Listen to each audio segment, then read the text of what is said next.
जय श्री माता जी। समस्त ध्यान यात्रियों को हृदय से प्रणाम। प्रारंभ होने जा रहा है आज की सुंदर यात्रा का,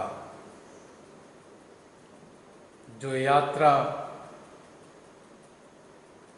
हमारे अंतःकरण से होकर गुजरती है और अंतर्निहित अनेकों वीथिकाओं में गुजरती हुई अपने ही भीतर में हमें परम का आभास दिलाती है।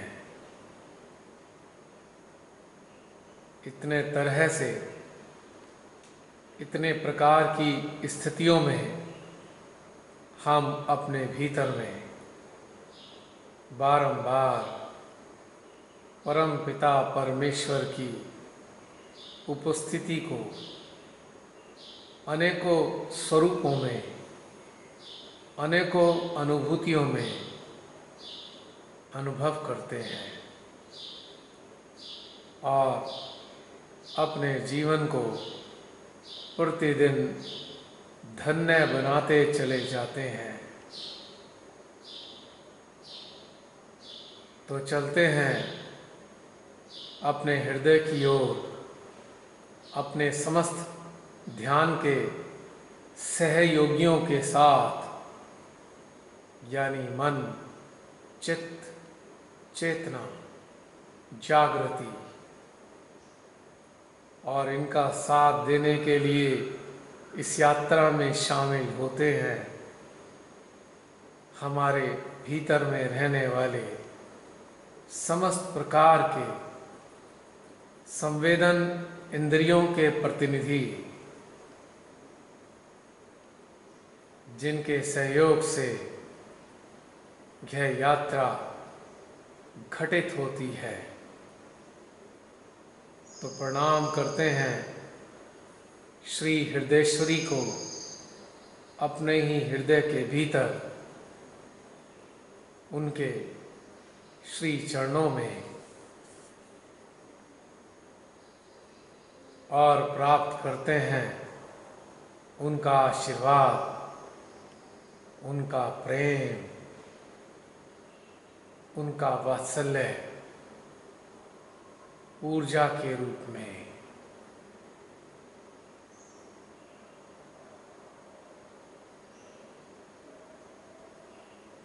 अपने अंतःकरण को पूरी तरह अपने हृदय पर केंद्रित कर देंगे।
माँ आदि शक्ति के पदचापों को अपने सहस्त्रार पर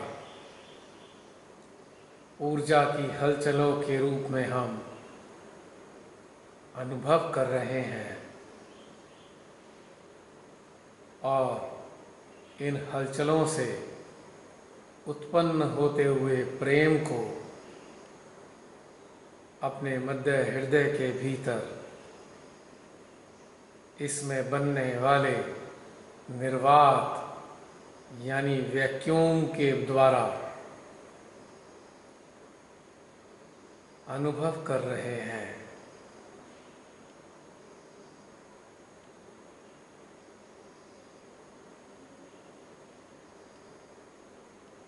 आधा एक मिनट तक इन दोनों स्थानों पर जो भी घटनाक्रम घटित हो रहा है उसको आत्मसात करते हैं।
इन दोनों स्थानों पर घटित होने वाली तीव्र ऊर्जा की अनुभूति में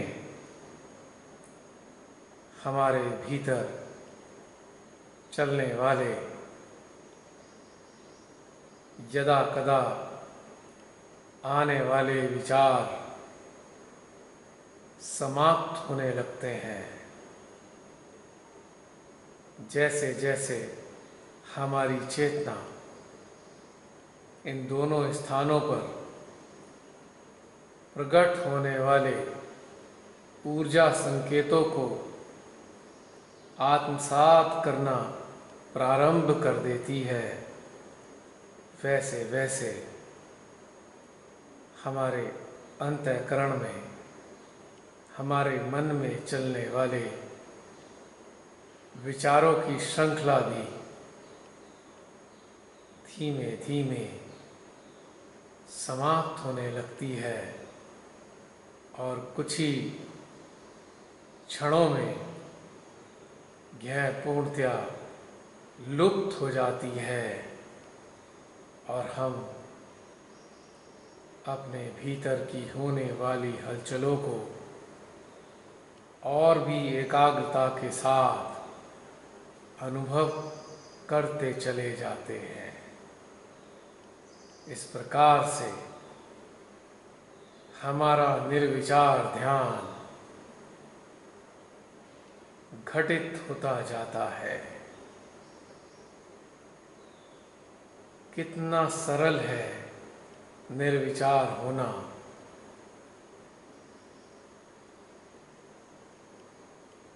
कुछ नहीं करना है हमें, केवल अपने इन दो केंद्रों पर जो ऊर्जा प्रस्फुटित हो रही है, बस इस प्रस्फुटन पर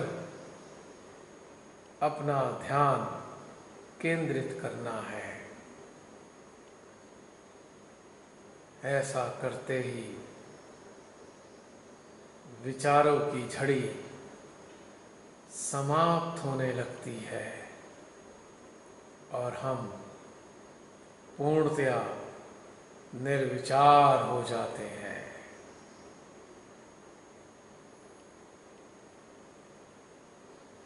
और यह निर्विचारिता कुछ और नहीं, साक्षात श्री मां का आभास है।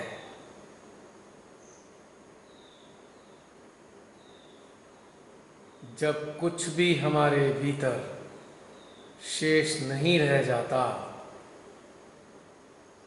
तो श्री मां अपना स्वयं का अस्तित्व निर्विचारिता के रूप में हमारी चेतना के सम्मुख लाती हैं। एक प्रकार से यह निर्विचार अवस्था उनका साक्षात दर्शन है, उनका सानिध्य है, उनका सामीप्य है।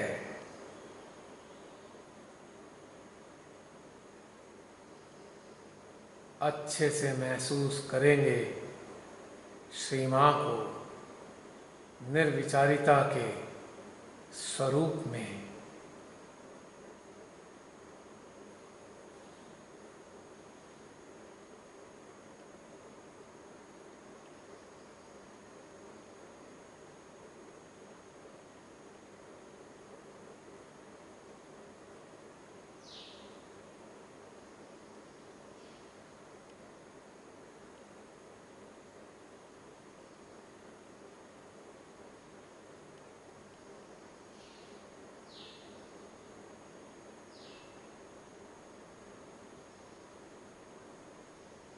महसूस कर सकते हैं शनैः शनैः हमारा अस्तित्व इस निर्विचारिता के आगोश में समाता जा रहा है।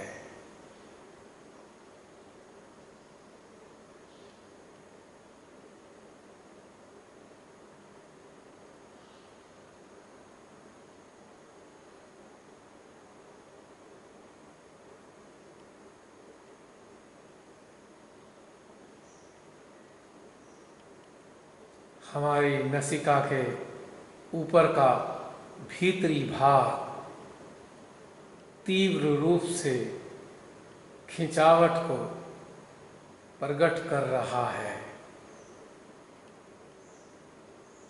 मानो ऊर्जा की सघनता और तीव्रता बढ़ती जा रही हो।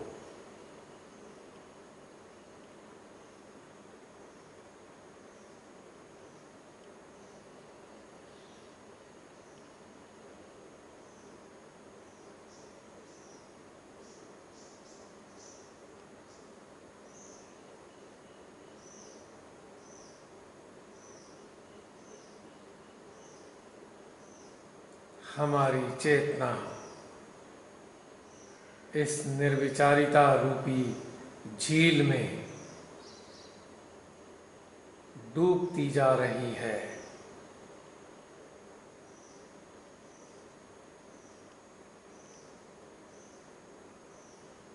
और हर प्रकार की विस्मृति हमारी चेतना पटल पर छाती जा रही है। हम स्वयं के भीतर ही उतरते जा रहे हैं।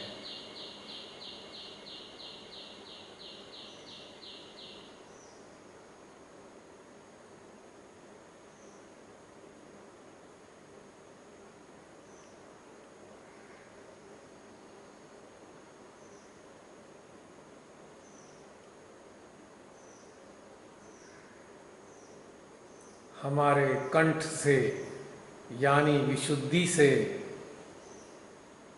शुद्ध ऊर्जा का विकिरण हो रहा है, रेडिएशन।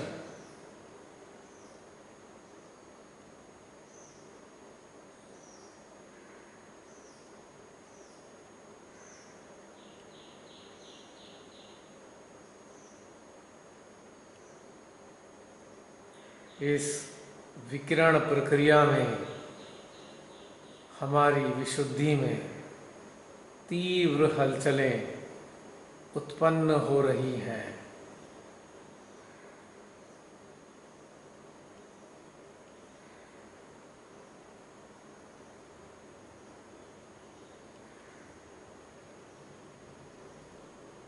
भीतर ही भीतर एक अद्भुत शांति, सुकून, नीरवता अनुभूत हो रही है।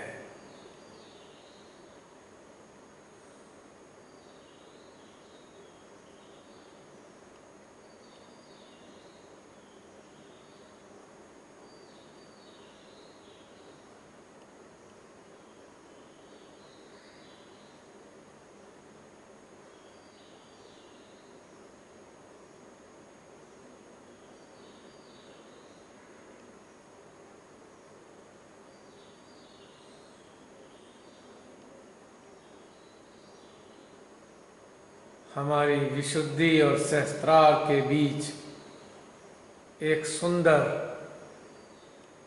कनेक्टिविटी अनुभव हो रही है, जिसमें हमारा हमसा भी अपना भाग प्रस्तुत कर रहा है। यानी इन तीन स्थानों पर ऊर्जा तीव्र रूप में प्रकट हो रही है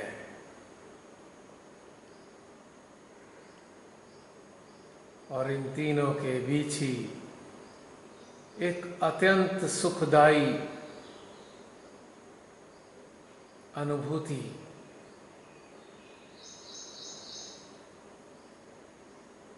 एहसास हो रही है।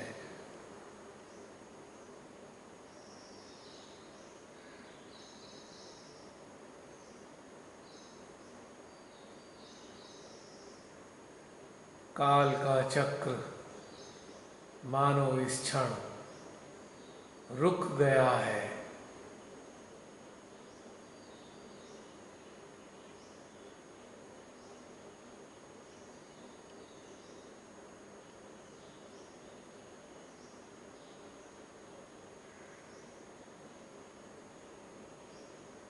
इस विलक्षण आंतरिक वातावरण की स्थिति में हम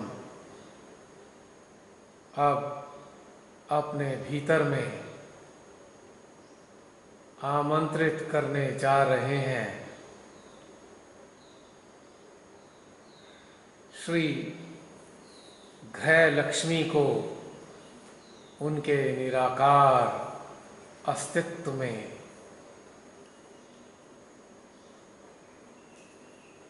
अपनी चेतना को धीरे धीरे अंतरिक्ष की गहराइयों की ओर मोड़ देंगे।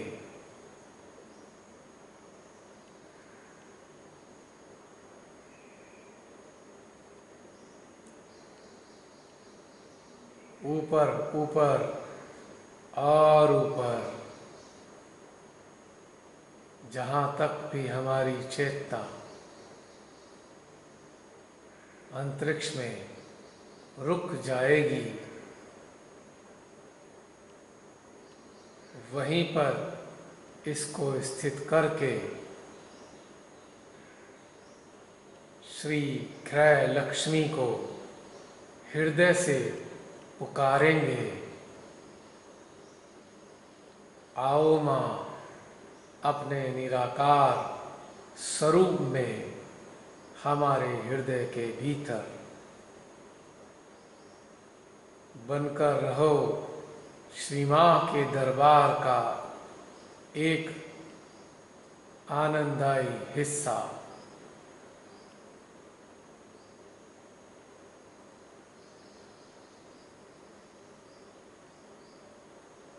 अंतरिक्ष में फोकस करेंगे माँ गृह लक्ष्मी के निराकार स्वरूप पर।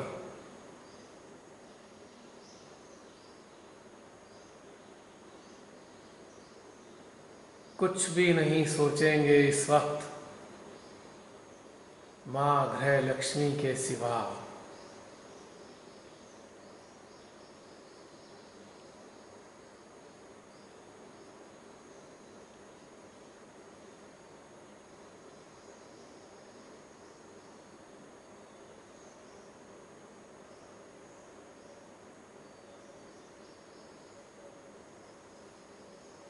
कितना खिंचाव हमारे सहस्त्रार पर घटित हो रहा है।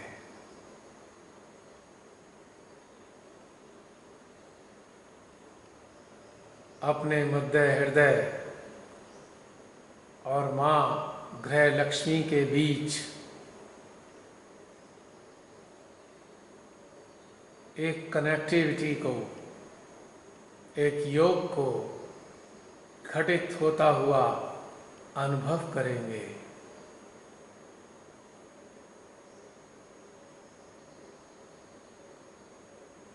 यानी अंतरिक्ष से वे निराकार ऊर्जा के रूप में हमारे सहस्त्रार के जरिए हमारे मध्य हृदय में निरंतर पधार रही है।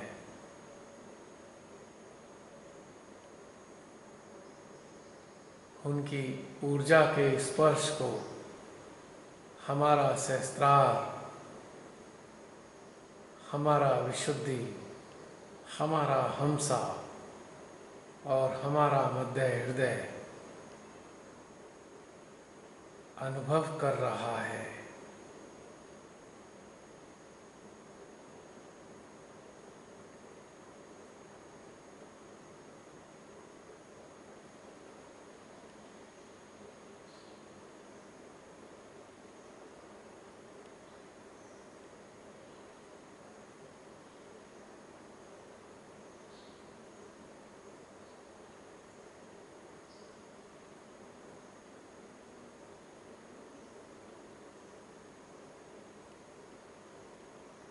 और अब अपनी चेतना को धीरे धीरे श्री गृह लक्ष्मी के निराकार अस्तित्व के साथ ऊर्जा के रूप में अपने मध्य हृदय के भीतर आता हुआ अनुभव कर रहे हैं।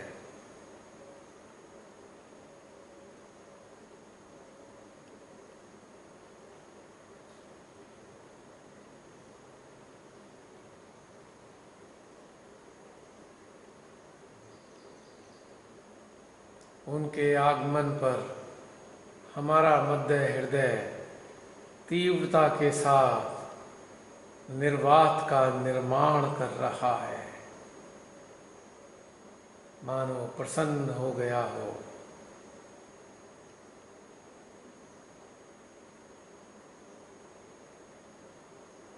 और अब अपने चित्त को हम अपनी बाईं नाभि में श्री गृह लक्ष्मी के स्थान पर टिका देंगे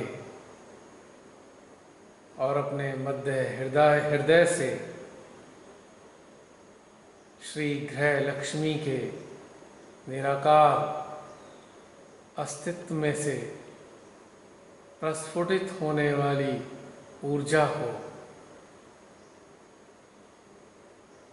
अपनी बाईं नाभि के साथ कनेक्ट कर देंगे, यानी महसूस करेंगे कि हमारी बाईं नाभि और हमारे मध्य हृदय के बीच एक ऊर्जा का सर्किट स्थापित हो गया है।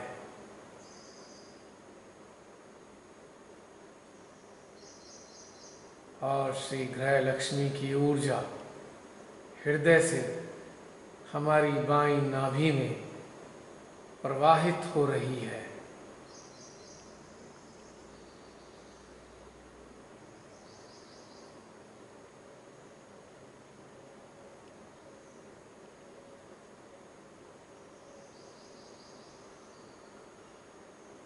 इस प्रक्रिया को पूर्ण एकाग्रता के साथ अनुभव करेंगे।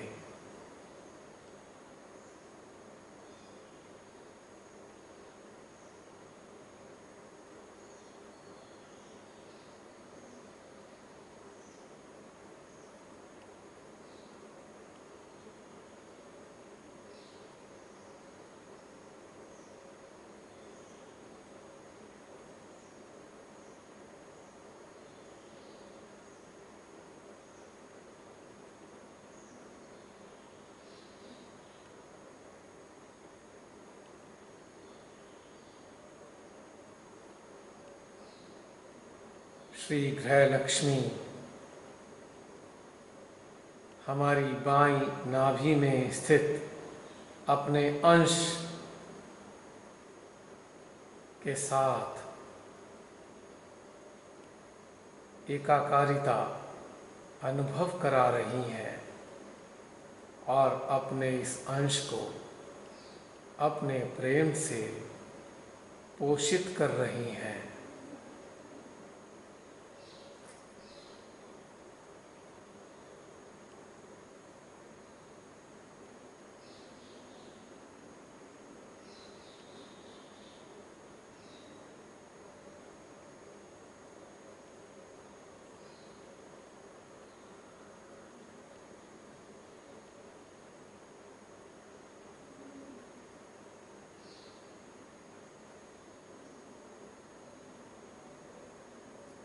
आम संसारिक जीवन में हमें जो ईश्वर की तरफ से कुछ रिश्ते मिले हुए होते हैं, यदि उन रिश्तों के बीच कुछ अनबन, कुछ असहमति या कुछ नाराजगी या झगड़ा चलता है, तो हमारे भौतिक जीवन में प्राप्त हुए ये रिश्ते हमारे भीतर असंतोष उत्पन्न कर देते हैं। यह असंतोष भावनात्मक होता है, यानी कि जो भी रिश्ते हमें परमेश्वरी ने प्रदान किए हैं, यदि वे रिश्ते हमको प्रेम ना दें या हमको सहयोग ना करें या हमको पीड़ा दें या हमको प्रताड़ना दें या हमको अपमानित करें या हमको नीचा दिखाएं, ऐसी दशा में हमारा ग्रह लक्ष्मी तत्व गड़बड़ होने लगता है और हम भावनात्मक रूप से स्वयं को अत्यंत असंतुष्ट व अधूरे अनुभव करते हैं। आम हालात में एक मानव अपने इर्द गिर्द जुड़े रिश्तों पर अत्यधिक निर्भर करता है, यहाँ तक कि उसकी खुशी, उसकी पीड़ा इन्हीं रिश्तों पर निर्भर करती है। यदि उसे अपने पसंद के रिश्ते प्राप्त हो जाते हैं तो वह अत्यधिक प्रसन्न रहता है। इसके विपरीत यदि नज़दीकी रिश्ते उसको पीड़ा देते हैं तो वह दुखी रहता है, रात दिन यह सोचता है, हे प्रभु, ये मुझे आपने किन लोगों के साथ जोड़ दिया जो ना तो मुझे समझते हैं, ना मेरा सहयोग करते हैं, ना ही मुझको शांति से रहने देते हैं। बार बार बिन बात के मुझसे उलझते हैं, मुझसे लड़ते हैं, मुझसे नाराज हो जाते हैं, मुझ पर बिगड़ते हैं। हे प्रभु, क्या अपराध किए थे मैंने जो मुझको ऐसे रिश्ते मिले हैं। तो आम मानव की यह व्यथा प्रतिदिन उसको छलनी करती जाती है और भीतर ही भीतर कहीं ना कहीं वह मानव टूटता चला जाता है। यही नहीं, जो पीड़ा देने वाले रिश्ते होते हैं वह भी अक्सर उस मानव की चेतना पर लगातार शासन करते रहना चाहते हैं। यदि उनको कोई यह अनुमति ना दे तो वे बेहद रुष्ट हो जाते हैं, गुस्सा करते हैं, उल्टी सीधी बातें सुनाते हैं, ताने मारते हैं और इन सब घटनाक्रमों से गुजरते हुए एक आम मानव बेचारा अंदर ही अंदर घुटने लगता है, क्योंकि अपने नज़दीकी रिश्तों की बातें वो किसी से आसानी से शेयर ही नहीं कर पाता।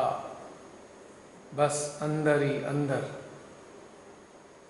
अपने संघर्ष में, आंतरिक संघर्ष में पिसता रहता है, टूटता रहता है, पिसता रहता है, बिखरता रहता है। और इन सभी घटनाक्रमों से हमारे लक्ष्मी तत्व को बहुत तकलीफ पहुंचती है। और धीरे धीरे हमारा लक्ष्मी तत्व सुप्त होने लगता है और भावनात्मक संबंधों में हमारी असंतुष्टि पूर्णतया स्थायी हो जाती है और फिर हम उन रिश्तों को समान की तरह ढोते रहते हैं और भीतर ही भीतर स्वयं को नष्ट करते जाते हैं। किंतु जब परमेश्वरी की अनुकंपा ऐसे मानवों पर होती है तो ऐसे मानवों का जीवन धीरे धीरे अच्छा होने लगता है। जब माँ गृह लक्ष्मी अपने अंश को सही मायनों में जागृत कर देती हैं और हृदय में हम उनके अस्तित्व के साथ आनंदित रहने लगते हैं तो यही लक्ष्मी तत्व वरदान बन जाता है, जो पहले अभिश्राप का पर्याय हुआ करता था। क्योंकि जब यह गृह लक्ष्मी का स्थान जागृत होने लगता है तो सहज के साधक साधिकाओं के भीतर इन भावनात्मक रिश्तों के ऊपर निर्भरता कम होने लगती है, क्योंकि वह अपने भीतर में अपनी आत्मा के साथ, अपनी जीवात्मा के साथ, परमेश्वर के साथ, परमेश्वरी के साथ और हमारे सूक्ष्म यंत्र पर स्थित अनेकों देवी देवताओं के साथ एक अत्यंत सुंदर, आनंददायी व अलौकिक रिश्ता अनुभव करने लगते हैं। धीरे धीरे उनकी चेतना बाहर से हटकर भीतर में रहने लगती है और इन समस्त विभूतियों के साथ उसके संबंध प्रगाढ़ होने लगते हैं और वह मानव अपने भीतर भावनात्मक रूप से अथाह संतुष्टि को अनुभव करने लगता है। उसको लगने लगता है कि उसको तो किसी रिश्ते का सहारा चाहिए ही नहीं। रिश्ता है तो ठीक है और नहीं है तो भी ठीक है, क्योंकि वो तो अपने भीतर इन दिव्य रिश्तों के बीच में स्वयं को पाता है और यह सारी दिव्य विभूतियाँ उसको अपना प्रेम न्योछावर करती चली जाती हैं और उसके भीतर का अधूरापन समाप्त इस घटनाक्रम से उसके भीतर का अधूरापन समाप्त होने लगता है और वह स्वयं को भावनात्मक रूप से आत्मनिर्भर पाता है।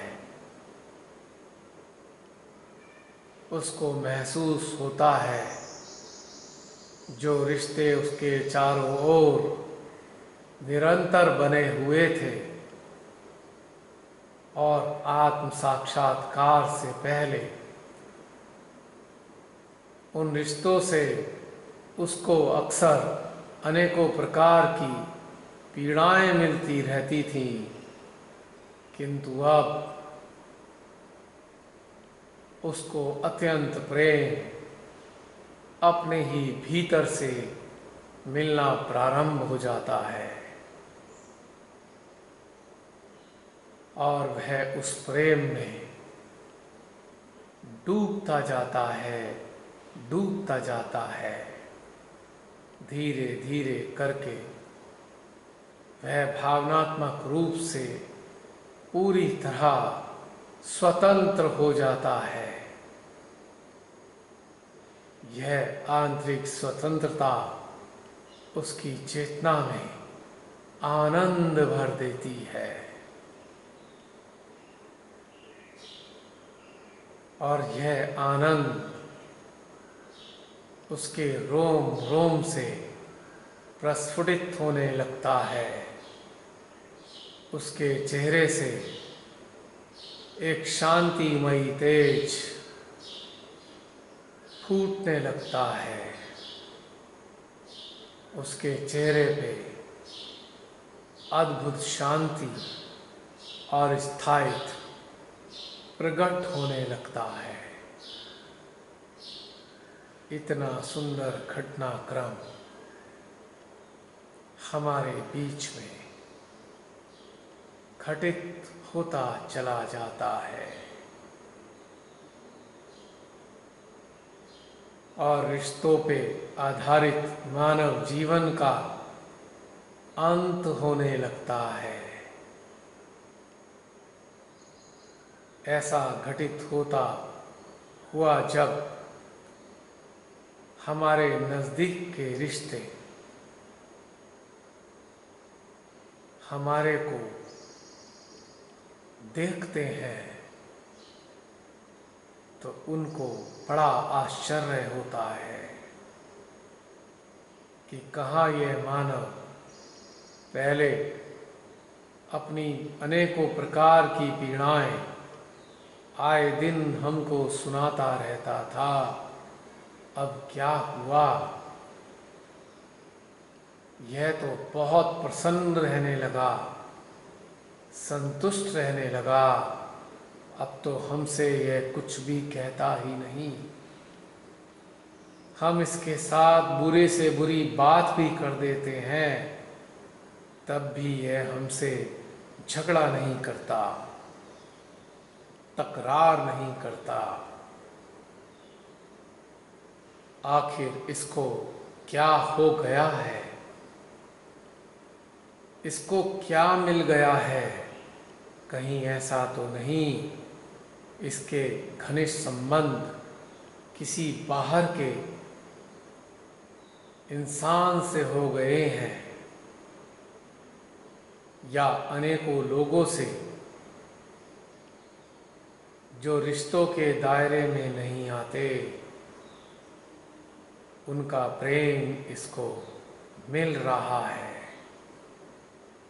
यह अनुभव करके हमारे नज़दीक के रिश्ते अत्यंत शंकित हो जाते हैं।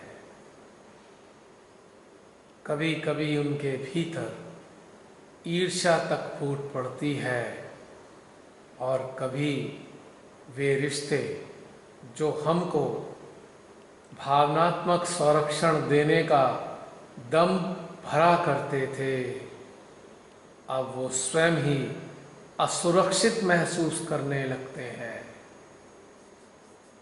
उनको लगने लगता है इस मानव के चेतना पर हमारा कब्जा हुआ करता था। यह मानव हर बात हमारी बिन सोचे समझे मानता था, हमारे सामने बैठ बैठ कर अक्सर आंसू बहाता था। और ये क्या, इसको तो कोई प्रभाव ही नहीं पड़ रहा।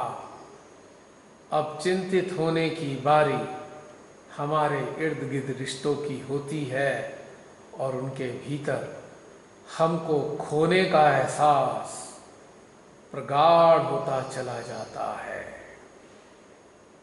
और जब खोने का एहसास प्रगाढ़ होता है तो ये रिश्ते बात बात पर हमसे बिना किसी बात करते झगड़ा करना प्रारंभ कर देते हैं और हमारी समस्त गतिविधियों पर अनेकों प्रकार की रोक लगाते चले जाते हैं, क्योंकि वो चाहते हैं कि हम यदि उनके दबाव में बरसों से रह रहे थे तो अब कैसे स्वतंत्र रह सकते हैं। तो इस प्रकार से अब एक नया संघर्ष एक साधक और उसके रिश्तों के इर्द गिर्द प्रारंभ हो जाता है। उसके नज़दीक के रिश्ते तो अत्यंत टेंशन में रहने लगते हैं, किंतु वह साधक वह साधिका भीतर ही भीतर अत्यंत शांत वह सुकून में होते हैं। और यही शांति व सुकून उनके अस्तित्व से बाहर आने लगता है और नज़दीक के रिश्तों को और भी ज़्यादा असुरक्षा प्रदान करने लगता है। इसी के साथ एक नया दौर उसके जीवन में प्रारंभ होता है। वह दौर होता है स्वयं से स्वयं के अगाध प्रेम का, और यह अगाध प्रेम उसको भीतर से अत्यंत सबल बना देता है। समस्त प्रकार की जो असुरक्षा की भावनाएं हैं वह मिट जाती हैं और वह स्वयं को सदा श्री मां के द्वारा संरक्षित पाता है और निरंतर श्री मां का प्रेम अपने हृदय में अनुभव करता जाता है और आनंदित रहने लगता है। ऐसी अवस्था में अब जो उसके संपर्क में आने वाले सहजी हैं वह प्रेम प्राप्त करना प्रारंभ कर देते हैं। उन सहजियों को ऐसा लगता है कि जैसे वह सहजी कितना प्रेम उनको देता है। उस परिवर्तित सहजी के हृदय से निरंतर सभी के लिए समान रूप में वात्सल्य बहना प्रारंभ हो जाता है और इस वात्सल्य व प्रेम का असर जुड़ने वाले सभी सहयोगियों को अच्छे से अनुभव होता रहता है। धीरे धीरे ऐसे सहजियों के संबंध उस सहजी से सुंदर होने लगते हैं और वे सहजी उसको अपने सबसे नज़दीक मानना प्रारंभ कर देते हैं। उनको ऐसा लगने लगता है जैसे ये सहजी नहीं स्वयं श्री मां का कोई दूत है जो मां ने अनंत प्रेम बहाने के लिए उन सब के लिए भेजा है। इस प्रकार से सांसारिक रिश्ते जो हमारे इर्द गिर्द हुआ करते थे वह धीरे धीरे या तो परिवर्तित होने लगते हैं या उस सहजी की मार्ग की बाधाओं के रूप में जो बने हुए थे वो हटने लगते हैं और सहजियों के प्रगाढ़ रिश्ते उक्त सहजी से बढ़ने लगते हैं।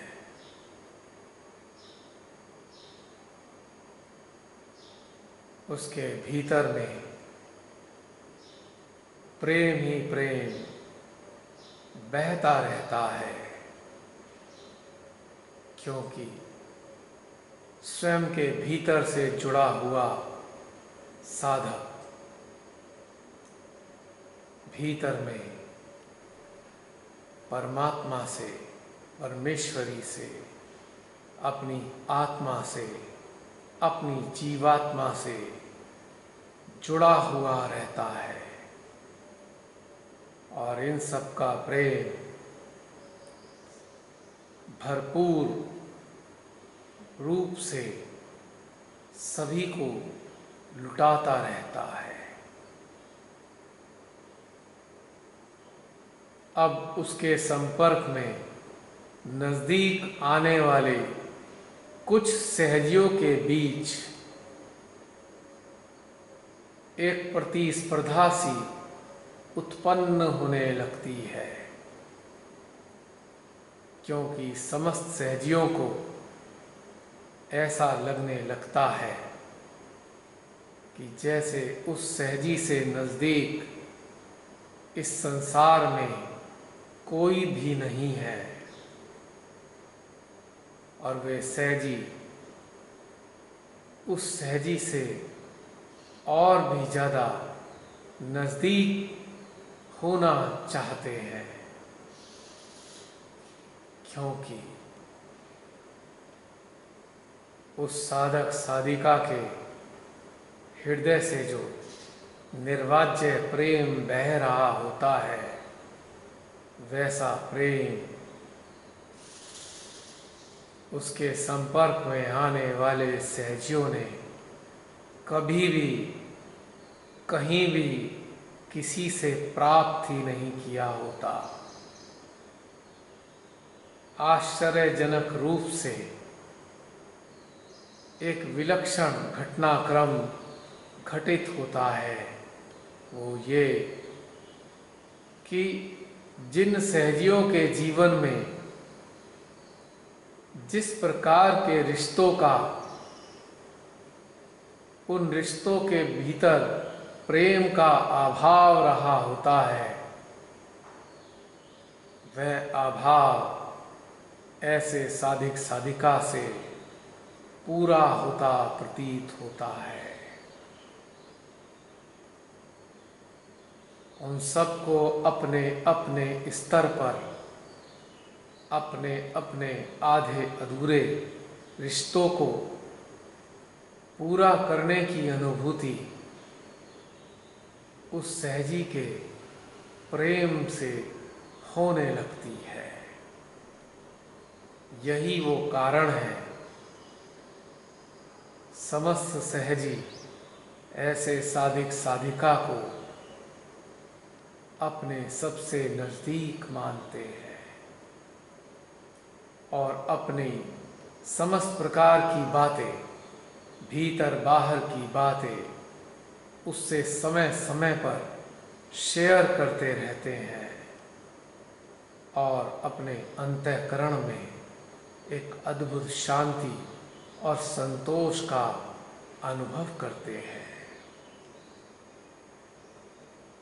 क्योंकि उनको अपने प्रारब्ध से मिले रिश्तों में जो अधूरापन था, जो छटपटाहट थी, जो तड़प थी, जो शिकायत थी, जो अपेक्षा थी,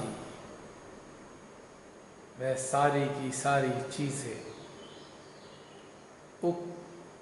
उस साधक साधिका के हृदय से बहने वाले प्रेम और वात्सल्य से पूरी होती प्रतीत होती हैं और ऐसे साधक साधिका के नज़दीक अनेकों अच्छे हृदय के सहजी एकत्रित होते चले जाते हैं और आनंदित रहते हैं। वह सहज साधिका और सहजी भी अत्यंत आनंदित महसूस करते हैं, क्योंकि इतने सारे सहजी उनको निर्वाज्य प्रेम प्रदान करते हैं। एक प्रेम और वात्सल्य का इतना सुंदर घटनाक्रम समस्त हृदयों के बीच घटित होता रहता है और रिश्तों से पूर्णता की अनुभूति स्थायी होने लगती है। कभी कभी तो किन्हीं अज्ञानता व अंधकार के वशीभूत होकर कुछ सहजी ऐसे सहज साधक साधिकाओं के ऊपर अपना अधिकार जमाने का भरपूर प्रयास करते हैं। उनको लगता है युग युगांतर के बाद किसी मानव के स्वरूप से उनको इतना प्रेम प्राप्त हुआ है, कहीं वह उनसे छिन ना जाए, कहीं वह उनसे दूर ना हो जाए।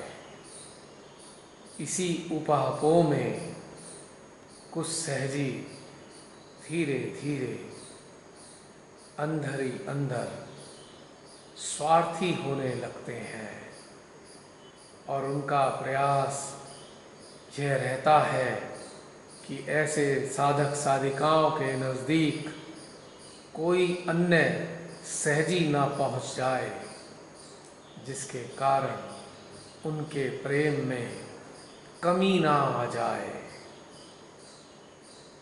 इस भावों के चलते अक्सर वो कुछ इस प्रकार की गलत फहमियाँ ऐसे सहज साधक साधिकाओं व अन्य सहजियों के बीच फैलाना प्रारंभ कर देते हैं, जिससे लोग बिना बात के ऐसे सहज साधक साधिकाओं को संदेह की दृष्टि से देखने लगे। कुछ ऐसी मनगढ़ंत बातें भी सभी सहजियों के बीच फैलाना प्रारंभ कर देते हैं, जिससे उससे नज़दीक होने वाले सहजी छिन्न भिन्न हो जाएं और ऐसे साधक साधिकाओं के ऊपर केवल उनका और उनका ही अधिकार बना रहे। कई बार ऐसे सहजी सबके सामने भी अधिकार दिखाने से पीछे नहीं हटते, ताकि बाकी लोग यह देखकर पीछे हो जाएं।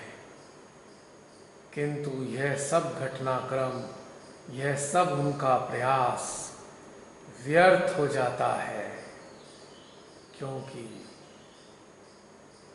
ऐसे साधक साधिका पूर्णतः निर्लिप्त होते हैं और साक्षी भाव में रहते हैं।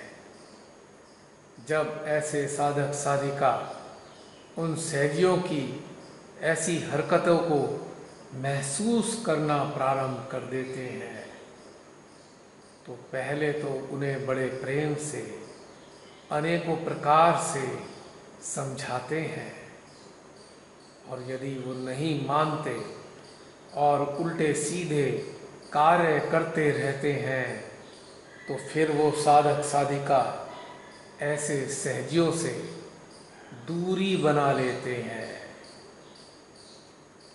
और फिर इतनी दूरी बना लेते हैं कि उन सहजियों की हिम्मत ही नहीं होती दोबारा ऐसी हरकतें करने की और अन्य सहजियों के बीच उल्टी सीधी बातें फैलाने की।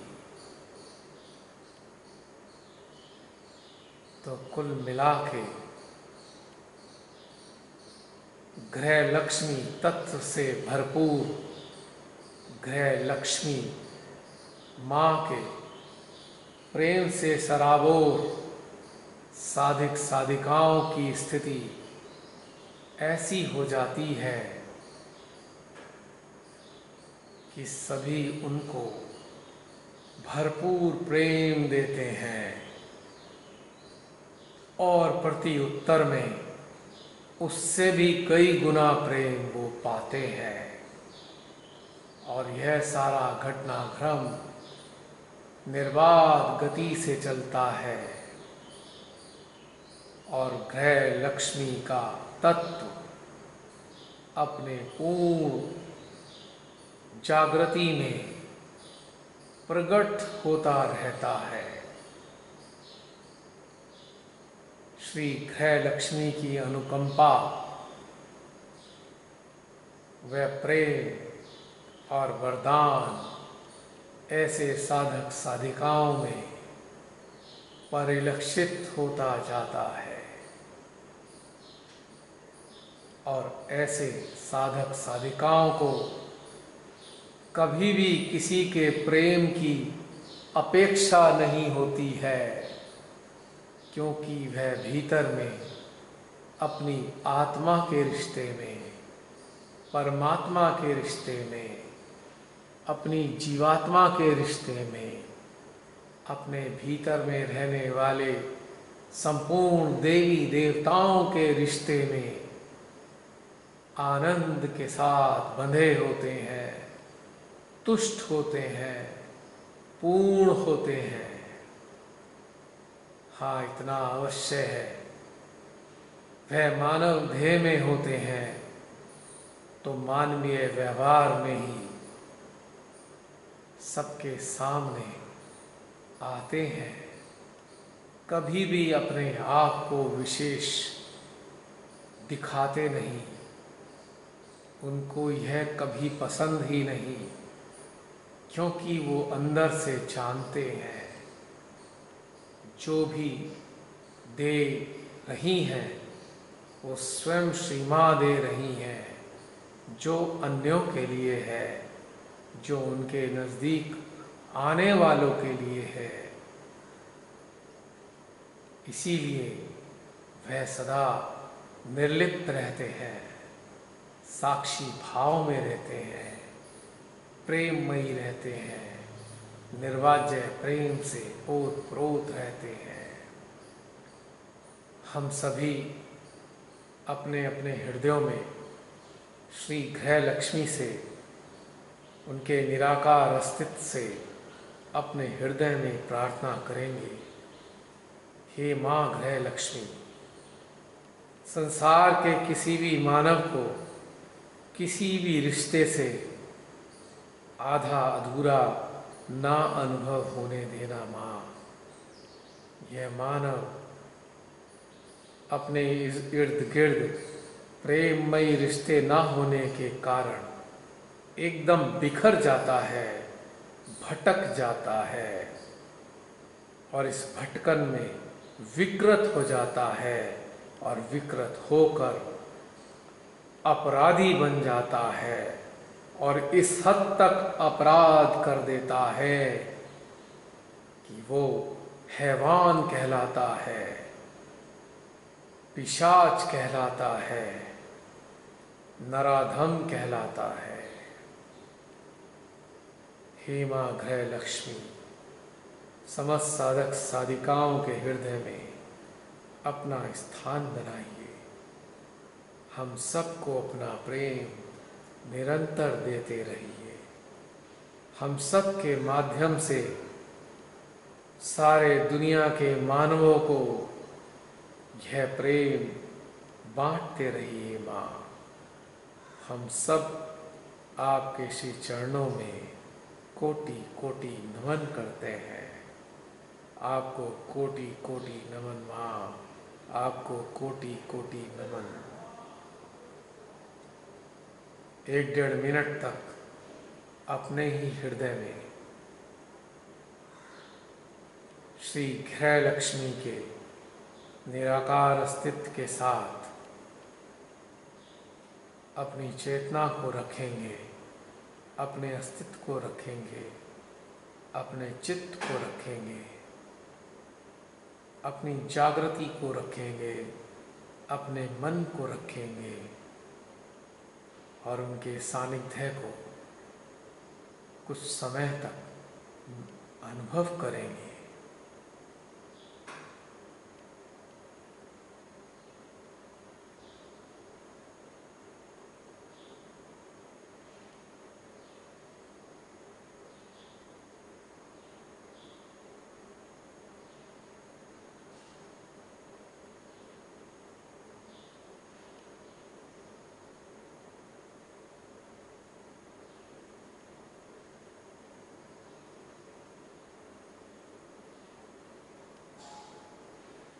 आप सभी महसूस कर रहे होंगे श्री गृह लक्ष्मी के अद्भुत प्रेम को और महसूस कर रहे होंगे कि आपके अंदर पूर्णता की अनुभूति हो रही है। एक स्थायित्व, एक एहसास कि परम पिता परमेश्वर हमको कितना प्रेम करते हैं। माँ आदि शक्ति कितना प्रेम हमको देती है। माँ जगदम्बे बनकर किस प्रकार से हमें अपनी गोद में बैठाकर अपना प्रेम देती है।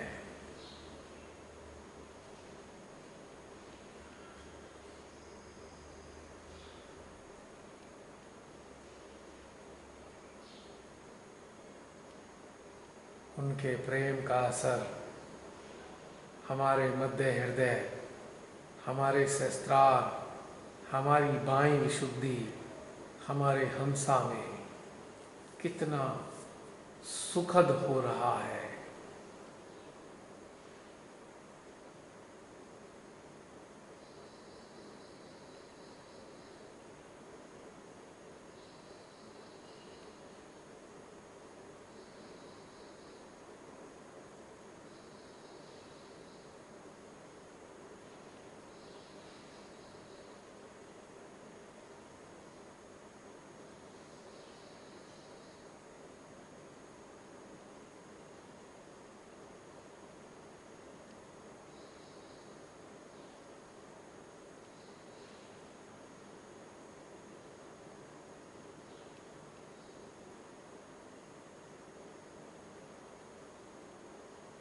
जय श्री माता जी।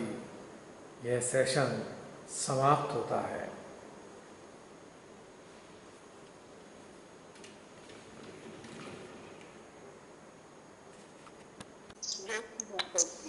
जय श्री माता जी बिंदु बहन।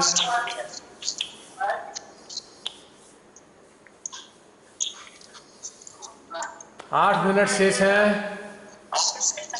समय का सदुपयोग कीजिएगा वरना बाद में पछताएंगे।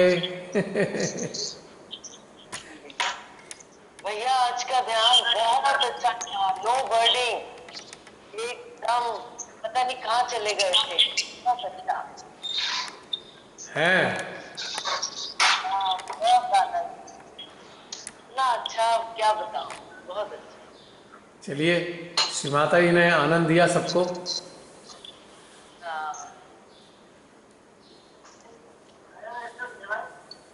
हाँ जी। और कोई बता एक्सपीरियंस? जय श्री माता जी। जय श्री माता जी नीता बहन जी। भैया आज तो ऐसे लग रहा था कि जैसे आप कोई स्टोरी सुना रहे हैं और हम लोग एक फिल्म देख रहे हैं जिसमें कोई सीन चेंज नहीं कर सकते और उसको पूरा एंजॉय कर रहे हैं।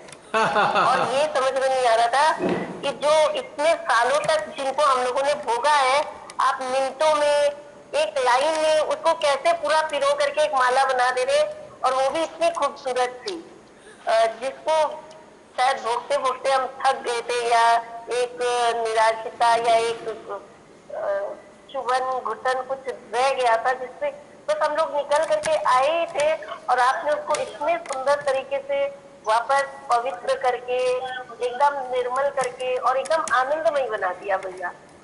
जय श्री माता जी। ये सब श्री माता की कृपा है। मैं कौन हूँ कुछ बनाने वाला? I am nothing. मेरे पास तो बहन कुछ भी नहीं है, सब खाली हैं। हाथ रीते, हृदय रीता, सहस्त्रार रीता, वो भरती हैं, आप तक पहुंच जाता है। और सबसे मजे की बात ये भैया कि जब आप ये सारी चीजें बता रहे होते हैं ना, हाँ जी, तो आप तो जैसे एकदम कैसे बोलना चाहिए, जैसे मक्खन के अंदर से छुरी निकल के आ जाती है ना, एकदम आप निर्लिप्त रहते हैं। और हम लोग तो कई बार वो भंवर में, वो चक्कर में भी रह जाते हैं, अरे यही तो हुआ था, अरे इससे कैसे निकले थे, अरे ये अभी तक समझ में नहीं आ रहा। कभी कभी ऐसे हो जाता भैया, और आप वो चक्कर में आते ही नहीं है भैया, आप उस चक्कर से भी निकल जाते हैं। ये बड़ी अद्भुत चीज लगती है आपके अंदर की, कि आप सारी चीजें बता करके भी चक्कर में नहीं आते और इतना आनंद भर देते हैं। और हम लोगों में यही आनंद लेने की कमी रह जाती है बहुत बार। ये आप कैसे करते हैं? ये क्या फॉर्मूला है भैया? कोई फार्मूला नहीं है। श्री माता जी के साथ एकाकारिता बनाइए, वो सब अपने आप कर देंगी। बिल्कुल। भीतर से अपने आप सिखाएंगी। अब अपने घर से लिया ना।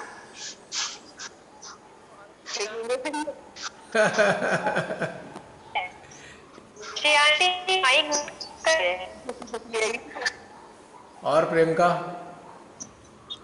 जय श्री माता जी भैया। जय श्री माता जी। कहाँ खोई हो? कहाँ खो हैं? क्या दीदी सब फॉर्मूला पूछती हैं, बहुत सुंदर लगता है मुझे। क्या लगता है? नीता दीदी हमेशा फॉर्मूला पूछती हैं। फॉर्मूला? क्या फॉर्मूला है भैया?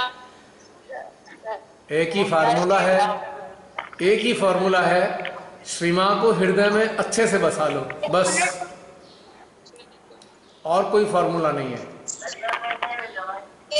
ईमान से, माँ के सिवा तो कुछ है ही नहीं अंदर।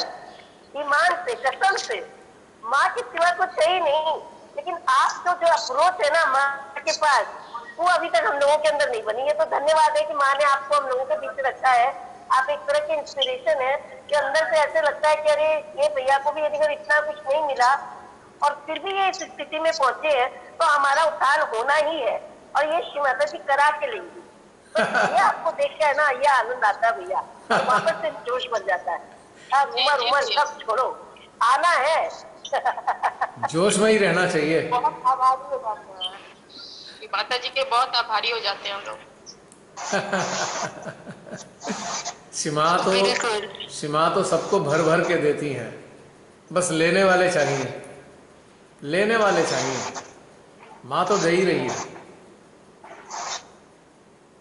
भैया की जय श्री माता जी भैया की साधना है ना ये, और वो हमें यही तो इंस्पायर करते कि आप भी साधना करो, अपनी को साधो। हाँ, जब हम साधने की ओर चलेंगे तो फिर हम भी धीरे धीरे परिवर्तित होते जाएंगे। बिना स्वयं के साधे कुछ नहीं बनेगा। बिना स्वयं के साधे कुछ नहीं बन सकता। साधना तो पड़ेगा। कल के लिए क्षमा चाहूंगा, कल किन्हीं कारणों से मैं यहाँ मौजूद नहीं था। आप सबसे क्षमा चाहता हूँ कल के लिए। वास्तव में मेरे हाथ में बहुत सारी चीज़ें नहीं होती हैं। कई बार श्री माता जी कुछ और भी चाह रही होती हैं मेरे से ना, तो मुझे उनके उस चाहने को भी पूरा करना पड़ता है। और रहा सवाल ध्यान का, तो बहन हम सब हृदय से जुड़े तो हैं ही। हम सब हृदय सहस्त्रार अपनी चेतना से जुड़े हुए हैं। भले ही ये प्रक्रिया ध्यान की हो ना हो, पर भीतर में जुड़ाव के कारण ध्यान तो हर पल घटित होता है। बस हमको जागरूक रह के समझना है कि ध्यान घटित हो रहा है। हमें कपड़ा का नाम है, बोलने का नाम। आयशा, आयशा आवाज आ रही है तुम्हारी? हाँ जी, सॉरी सर। क्या हुआ? क्या हो गया? 1-2 मिनट रहे हैं बस, 1-2 मिनट, इसके बाद आगे नहीं बढ़ेगा सेशन। आज इतना ही। साधना तो सभी करते हैं, हाँ जी। लेकिन पता नहीं वो आपके बोलने से जो एक आनंद, चैतन्य और जो एक इंटीग्रेशन सा फील होता है ना, वो कभी कभी नहीं आता है अभी भी। साधना में तो कोई कमी नहीं रखते हैं भैया, सुबह दोपहर शाम चारों प्रहर ही समझ लीजिए आपकी वहीं बैठते हैं कि अब माँ के सिवा है भी क्या जिंदगी में भैया। अच्छा। और चीजों में तो सांसारिक चीजें। अच्छा बहन, एक बात कहूंगा, ईमानदारी के साथ, ईमानदारी के साथ एक बार अपने अंदर झांक के देखना नीता बहन, एक बार अपने अंदर झांक के देखना कि मैं इस जीवन में विकल्प तो नहीं लेती हूं, अनेकों प्रकार के विकल्प अपने जीवन में। जब निर्विकल्प हो जाएंगे, विकल्पों को छोड़ देंगे, तो मैं समझता हूं ऐसी स्थिति पैदा हो जाएगी। हम अपने जीवन को बनाने के लिए, मेंटेन करने के लिए, चलाने के लिए बहुत सारे विकल्प यदि लेंगे तो फिर गड़बड़ रहेगी। विकल्प बहाने, मतलब बहाने, विकल्प नहीं, बहुत सारी, मान लो कोई प्रॉब्लम आ गई, कोई ट्रिक लगा ली, कोई ट्रिक से दूर कर ली, कोई शॉर्टकट अपना लिया। हाँ, ये विकल्प है। वो इतने सारे विकल्प लेते हैं। माँ अच्छा क्या करो, कोई दिक्कत आ रही है, कैंडलिंग कर लो, शू बीटिंग कर लो, ये सब विकल्प है। जब पूरी तरह छोड़ देंगे आप कि ना कोई शू बीटिंग नहीं करनी, कोई कैंडलिंग नहीं करनी, कुछ नहीं करनी, माँ तू ही देख कैसे करना है, तब जाकर ये रास्ता बनेगा। चलिए, सेशन समाप्त हो गया है। पुनः एक बार फिर जय श्री माता ही बोल देते हैं आप सबको। जय श्री माता जी। जय श्री माता जी भैया।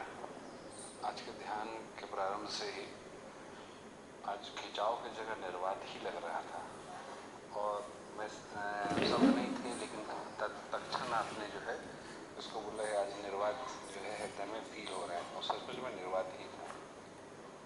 हृदय में निर्वात जो फील हुआ और सहस्रार में वाइब्रेशंस फील हुए, और जैसे कनेक्टिविटी 4 पॉइंट्स पर रखा, तो जो वाइब्रेशंस सहस्रार के थ्रू अंदर ही अंदर से तो उतरने प्रारंभ हुए ही, इसके साथ साथ सहस्रार से ऊपर से भी नीचे शरीर के माध्यम से बहने भी शुरू हुए। ये चीज़ आज विलक्षण था। अंदर के साथ साथ बाहर से भी मुझे बहते हुए महसूस हो रहे थे। और ध्यान समापन के बाद में चिंतन यात्रा के पश्चात जैसे ही आपने फिर से अटेंशन को श्री गृहलक्ष्मी देवी तत्व पे जो आपने रखवाया, तो फिर वहाँ पर लेफ्ट साइड में वाइब्रेशंस अनायास ही उसमें खटाक से बढ़ गए। बहुत अच्छा आज ध्यान का सेशन हुआ। जय श्री माता जी। जय श्री माता जी। श्री माता जी के सभी सुंदर पुष्पों को इस चिंता का प्यार भरा जय श्री माता जी। आज का ध्यान बहुत सुंदर, एकदम सहज रूप में भीतर और बाहर बिल्कुल एक जैसा महसूस हुआ। जब चेतना को निराकार स्वरूप में, माँ गृहलक्ष्मी के निराकार स्वरूप के साथ जब अपनी चेतना को हृदय में महसूस किया, सहस्त्रार पर माँ आदि शक्ति के पावन श्री चरणों को महसूस किया, और चित्त आकाशीय मार्ग में दूर तलक कहीं निराकार स्वरूप में माँ से कनेक्ट हुआ, तो ये स्थिति इतनी सुंदर रही कि जो हमारा नाभि का जो बायां भाग यानी जो गृहलक्ष्मी तत्व है, वहाँ पर एक बिल्कुल जैसे आप आइस रख देते हैं और फिर उसे उठा लेते हैं, तो वो जो अनुभूति है, उस अनुभूति को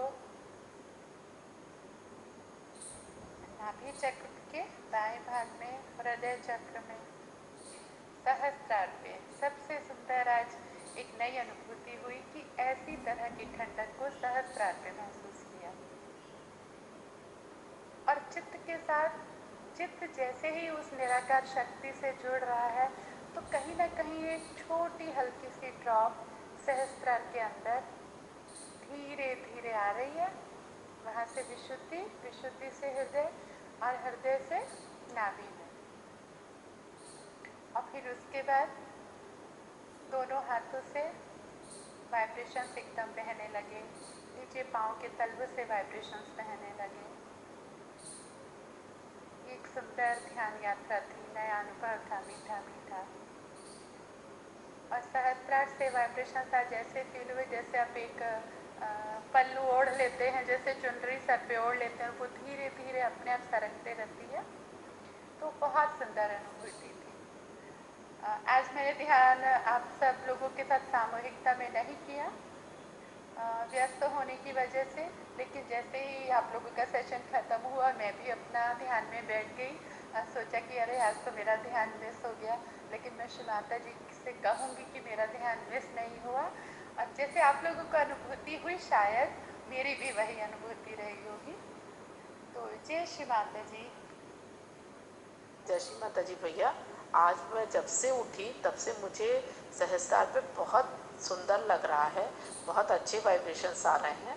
और जब मैंने ये लिखा तो एकदम से मेरे आंखों से आंसू आने लगे। और फिर उसके बाद जब मैं लास्ट तक आई तो मेरे बैक आज्ञा में गर्माहट आने लगी और फिर वो गर्माहट ख़त्म हो गई। अब मुझे सहस्त्रार पे बहुत सुंदर सी अनुभूति हो रही है। भैया इसका क्या अर्थ हुआ?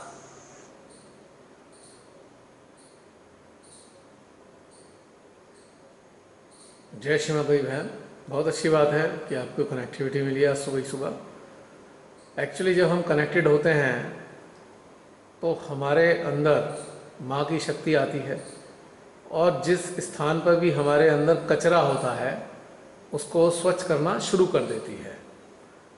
और वैसे भी आज आपने विशेष तौर से श्री माता जी को स्मरण किया होगा।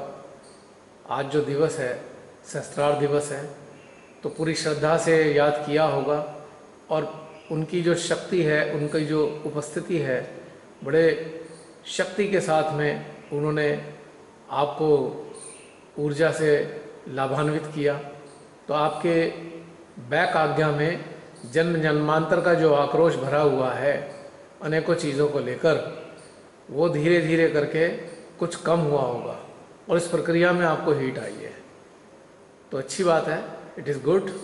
वैसे आप सबको ये चाहिए, जब इस प्रकार की अनुभूतियाँ आपको आएँ तो आप प्रयास करें, मेरे से पूछने से पहले आप अपनी आत्मा में उतरकर, अपने अंतःकरण में उतरकर इसका उत्तर जानने का प्रयास करें।